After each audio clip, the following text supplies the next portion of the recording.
get too cold, I make them turn the fan out. You snaking out your mans like you had this shit planned out.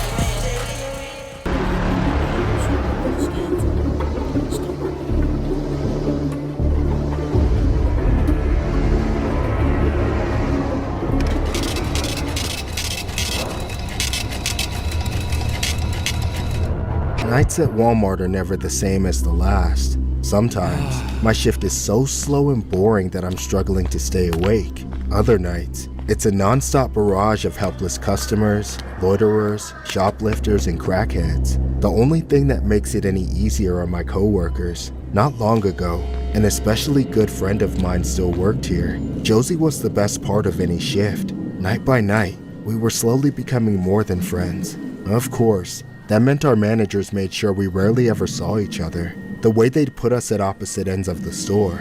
I guess they didn't want two of their best employees to accidentally find happiness together. But that's beside the point. One night, Josie and I were working the same shift, but as usual, not together. I had to help man the self-checkout area, and Josie was holding down the clothing department by herself. It was late, enough for a bit of excitement to start building up in my stomach. Not only would I be home in a couple of hours, but the fitting rooms were closing any minute, which meant Josie might be free to come help near checkout as the last of the customers left the store. However, I momentarily forgot where I worked. Walmart, a place in which even a fleet of joy is easily destroyed. I had just finished checking someone's store, making sure they correctly scanned in their 8 cases of diet soda, when I waved them on and looked toward the entrance to see an unsavory sight. A large, sweaty, shirtless man was clobbering his way into the store. He didn't run into anybody, but he looked like he was either on something or off his rocker completely. Still, I had to step away from my station and tell him something important.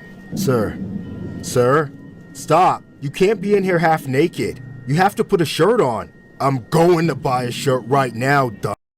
Mind your business. I didn't feel there was much of a choice for me but to let him slide. The guy was way bigger than me, so I didn't want any trouble. Reluctantly, I returned to the self-checkout area, trying to focus on the people there. I was at work. I didn't need to be a hero or anything. I just had to do what I was supposed to do and let the people in the clothing department handle that guy. A few seconds too late, it hit me. Josie was running the clothing department alone, and right as I had the realization, I heard Josie scream. I immediately made a break for it, running as fast as I could. I got to the clothing department seconds later, but I didn't get there in time. It saved Josie. All I managed to do was to get there just to be able to watch as that freak. He had this giant red knife in his hand from God knows where. He grabbed Josie and stabbed her. I saw the life drain from her eyes as she collapsed. The man fell on top of her, pulling the knife out just to take it into both hands and plunge it straight down, right through the center of her neck. I thought I must be having a nightmare, a hallucination, something. It couldn't be real. It all happened in 5 or 6 seconds, and just like that, Josie was dead. Even if I hadn't been frozen in shock, I couldn't have stopped him. No one could have. That man was a monster. And then he craned his neck back to look at me, his face and mouth soaked in Josie's blood. His eyes full of such pure evil. They couldn't have been human. Why? She wouldn't stop following me. Now why can't you just leave me alone? The man started coming toward me. I wanted to stand there and fight him or die and join Josie, but I was too afraid. My instincts took over and I ran like a coward. I could barely breathe through the tears, and somehow, that man was way faster than he should have been. A few more seconds, and he might have caught up and granted my wish. But at the last second, I realized I was running straight for a bunch of cops. I panicked and ducked, tripping over myself and sliding across the floor. The next instant, I heard a gunshot. A bullet flew right over my head. It made my ears ring, but when I could hear again, I heard the clicking of what I realized was a taser. I looked back and saw the man collapsed and rigid on the floor not far from me, as the electricity coursed through his body. Too little, too late for some, but it was enough to help the cops arrest him and put a stop to the madness. Later, we found out the man had stolen a knife from the nearby Walgreens. The cops showed up so early because they were already looking for him, but they didn't expect the theft to turn into what it did. According to the police, the man said he killed Josie because he thought she was some sort of demon, something that had been stalking him for weeks, tormenting him. I knew it had to be madness. No sane individual would mistake Josie for a demon. No decent person would ever take her away from this world, away from me. A Walmart employee in Arkansas was taken out by a man who allegedly told authorities that he was being stalked by a demon. Around 10:58 p.m., officers were dispatched to a report of a man stabbing a woman inside the store. Officers arrived and encountered 37-year-old Zedric Ross, who was still armed with a knife. During the encounter, officers gave Ross multiple commands to drop the weapon, but he did not comply and came toward an officer while still armed. In response, one officer fired one shot, but missed. Another officer then used a taser, and Ross was eventually taken into custody. The victim, Jordan Drinkwater, 32, died at the scene from her injuries. During the investigation, Ross allegedly told law enforcement that he had stolen a large knife from Walgreens before the attack and a machete from Walmart for protection because he said a demon was stalking him. He described the demon as a light-skinned black woman with brown eyes and a weave whom he had only seen at a distance. While at Walmart, he said he allegedly grabbed the demon and began stabbing it in the neck and shoulder in an attempt to kill it. However, after the stabbing, he looked down and realized that the victim on the ground was not the demon he thought he had saw. Authorities said Ross was not employed by Walmart and was not known to Drinkwater and had no interaction with her before the attack. Ross is being held without bond and charged accordingly.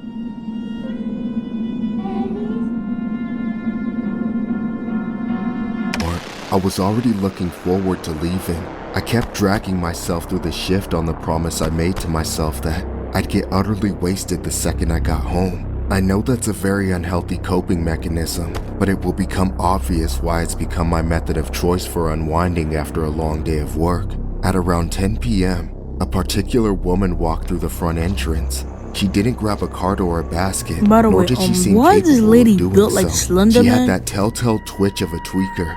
I couldn't tell what kind of drug she was on, just that she was on it. To try and ease the tension, I gave her the best customer service late-night Walmart has to offer. Welcome in, ma'am. Can I help you find anything? Oh, find your nutsack and suck on it! Okay. Failing to reach the woman on a personal level, I began treating her like a shoplifting suspect. She was clearly too deranged to be left to wander around on her own, especially since we were short-staffed. I had a feeling the police would need to get involved if we had to remove her from the store. She was in her own world. To be honest, I was curious what she would even go for. It gets boring at night, and sometimes I like to play a little guessing game. What are the freaks going to steal this time? Food? Tampons? Deodorant? I've even seen them go for adult diapers a couple times. Turns out, I was wrong in every regard. She wasn't trying to steal anything. She crept all the way over to the bakery, where she stared at the bread shelf for several minutes. She looked over her shoulder, but she must have been too nearsighted to see me, as I wasn't even trying to hide. Then, she started digging through her hair. I rolled my eyes, thinking she probably had lice or something, but she pulled something out, something much larger than a bug, yet still too small for me to identify. She didn't stash it on her person like merchandise though. With sudden dexterity, she opened a bread bag and inserted whatever it was between two slices of a loaf. I wasn't sure what I was seeing. The corporate drone in my brain couldn't compute. She wasn't stealing. She was adding to the shelves. I had to see it happen again to make sure I wasn't going crazy and seeing life playing out in reverse. A few seconds later, she reached into her pants. I was certain there was nothing in her hand before it went in, but when it came out, she had something small and grayish brown. I still couldn't tell what it was, though I clearly saw her stick it into another loaf of bread, so I knew it was time to ask her what she was up to. I didn't want to confront her like a security guard. I just wanted to begin the process of getting her out. I didn't realize how quickly things would escalate. Excuse me, miss. I couldn't help but notice you just put something in that bread. Would you mind telling me what it was? No, you didn't see anything. Please don't tell anyone. I have to do this. I'm sorry, but you actually can't do that, and I will have to ask you to leave. And if I don't? Then I'll be forced to call the police. Okay. You wanna know what I put in there? Yes, I do. Take a good look. Out of nowhere, that pulled out a rusty razor blade and slashed my arm. If I hadn't blocked, it would have gone straight to my face, but that didn't stop her from trying to cut my eye out. She lunged at me, swiping that razor through the air. Then she jumped on top of me. I fell back, smacking my head on the ground. I was focusing everything on trying to keep her from getting me with the razor, but I still felt it slicing through me all over my body. I was screaming for help and trying to keep my mouth shut at the same time, so she didn't shove it down my throat. After what felt like forever, I finally felt her weight get pulled off. She howled and shrieked as my coworkers worked together with all their collective power to restrain her. Even some customers came to help. It took everyone to rein her in. The cops came very soon after and locked her in handcuffs. Upon investigation, it was discovered that psycho woman had been stuffing razor blades into pastries and loaves of bread all night. Not just at my store, but at several other Walmarts in the area too. That's what those things she had stashed in every crevice of her body were. Rusty razor blades. I don't know what in her insane mind possessed her to do such a thing, but I don't think I'm capable of understanding. As for the fallout, the regional manager threw out everything in the bakeries made that day and sent out a message to the public warning all customers to do the same with whatever they had purchased. Luckily, nobody bit into any rusty razor blades because of that woman. As for myself, well, she didn't hit any major arteries. I got stitched up and poked with a dozen booster shots for tetanus and hepatitis A through Z, and whatever else she might have been carrying. I'm getting my blood work done again soon to see if I've been infected. Police in Mississippi have arrested 33-year-old Camille Benson after razor blades were found hidden inside loaves of bread and other baked goods at 2 Walmart stores in Biloxi. Authorities charged her with attempted mayhem and set her bond at $100,000 after customers reported finding the sharp objects in bread purchased from both a Walmart supermarket and a Walmart neighborhood market. Surveillance footage and police statements led to her arrest on December 16, and Walmart said it removed and inspected all potentially infected products at the impacted locations. No injuries have been reported, but police urged anyone who bought affected items to check with them carefully and report any concerns.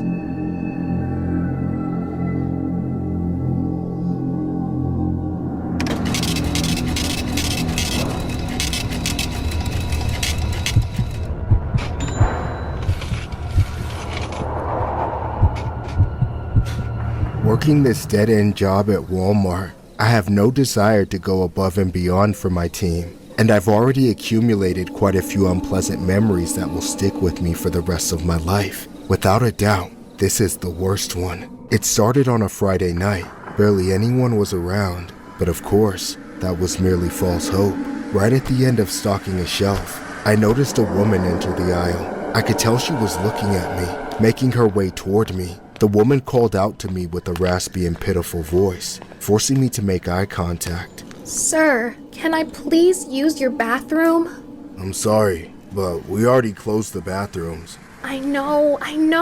I'm sorry, but it's an emergency. Can you unlock it for just a few minutes? I promise I'll leave before you close. I mean, I could get into trouble. Please, you gotta understand, this is the last chance I have to go somewhere that's safe. If I don't go now, I'll have to do it outside. And the last time I did that, I got attacked, and I just can't. Okay, fine. You don't have to explain all that. Just follow me. The woman immediately began to thank me profusely, but I told her in the nicest way to save it. Helping her felt like the right thing to do, but it didn't make me feel good. Not wanting to be seen together by my coworkers, I quietly led her to a family restroom, one of the single-use ones. The woman entered the bathroom and locked herself inside. I walked away before anyone saw me. I didn't want to be associated with any potential incidents. Afterwards, I went back to what I was doing and continued my shift like nothing was out of the ordinary. Really, nothing was unusual.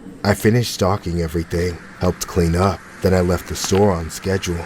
When I got home, I briefly remembered the woman, realizing I hadn't actually made sure she left before the store closed. I didn't dwell on it though. I figured one of the managers had to have checked that bathroom on their final sweep and dealt with it. Unfortunately, the next day, I clocked in and noticed something disheartening after just a few minutes. The bathroom I had helped that lady into was closed off. There was an out of order sign right out front, and the door was locked. All at once, I felt a mix of emotions. I had made the mistake of taking pity on someone. I helped them out, and they took advantage of my kindness. They were probably spinning a sob story from the start. And for what? To do what every other junkie does? lock themselves in the bathroom and get high, despite my feelings. I did my best to forget about it, unless I got written up for it. The whole thing really was just a minor inconvenience. Someone, hopefully other than me, would get stuck with the dirty job of cleaning up after the mess. Then the bathroom would reopen, and it would be all par for the course for Walmart. However, an entire day passed, and nobody went in. Then another day.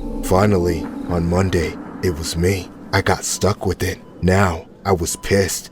Half at this drug addict who lied to me, and half at myself for believing her. As I gathered some supplies before going in, I kept thinking about how I would probably get called into the office right afterward, shown the footage of me letting her in, then slapped with some stupid punishment. If only that were the case. No repercussions I imagined would have ever come close to the reality I was about to face. I was wholly and completely unprepared as I walked up to that door. I inserted the key and turned the lock with my guard entirely down. When I opened the door, as soon as it cracked, the foulest, most unforgettable stench hit my nose. If you've ever smelt it before, you know what I'm talking about. But this was my first time experiencing it, and I had no idea what I meant. I only hesitated for a moment before barging in. Swinging the door wide open, there was a dead person on the floor, a woman. The same scrawny, helpless girl I helped a few nights ago. She'd been trapped in there this whole time.